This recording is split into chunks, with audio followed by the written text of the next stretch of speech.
Member for Perth. The live export industry has to realise that it is in its best interest for the industry to lift its game and to assure that ESCAS is not only properly enforced but strengthened. And I was amazed by the comments of the member for Durack that, in fact, in her view and the view of the government, indeed we should be reducing the strength of that supply chain assurance.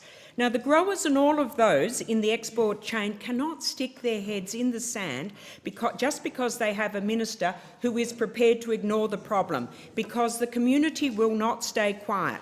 Time and time again, we continue to see major breaches in ESCAS. In the past month, it's gone beyond leakage of animals from the approved supply chain to cruelty exposed within an ESCAS-approved abattoir. This is eroding community confidence in the trade. And let's get these numbers right. An Essential Media poll in 2013 found that a quarter of the country does not support live export at all. But importantly, the same poll found that 50% of people were prepared to support the practice if appropriate safeguards were in place to guarantee that Australian animals are treated humanely both here and overseas. I do note I've recently, this morning, actually seen a more recent UMR research poll that showed that 59% of respondents disapproved of live exports, including, interestingly, 53% in Western Australia. It's in this context the reality of this situation has to be understood.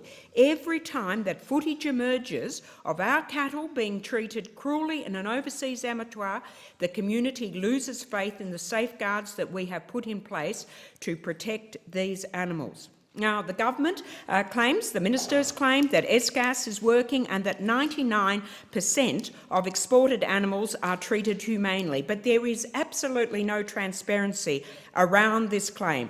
The only time the public ever hears of action being taken against breaches in the supply chain are after the barbaric treatment has been exposed by animal welfare groups.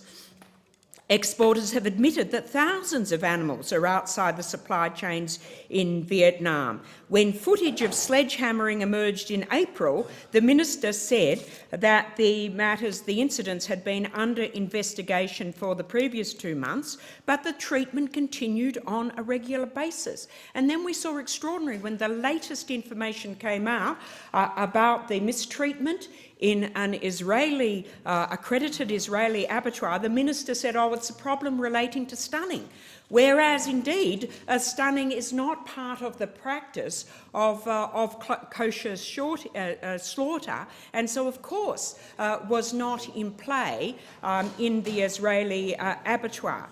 We can't continue to have these regulations in place and claim that the industry is doing just fine.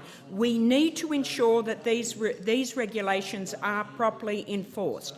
Now, the auditing process has been conducted by the exporter and clearly is unsustainable and literally incredible.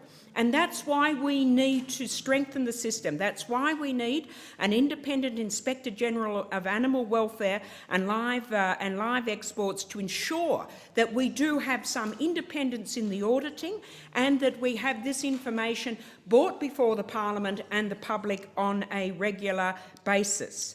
Now, I also want to say it should be understood that we've got to make sure that we've got resilience in our industry, and I'm particularly concerned in Northern Australia. We are very dependent on live exports to Indonesia. The Indonesians have indicated that they want to move out of live exports. They want to be self-sufficient. We have got alternatives. Last week I was at Yida Pastoral Company and saw that their abattoir is almost complete, and it will be open. When it's opened in April, in October, they will soon be able to be processing 70,000 head of northern cattle a year. They've already signed a contract with Burger King in the US for as much meat as they are processing in that facility. The abattoir will employ 80 people from the day it is open, creating enormous opportunities for the local community, including the local Indigenous community.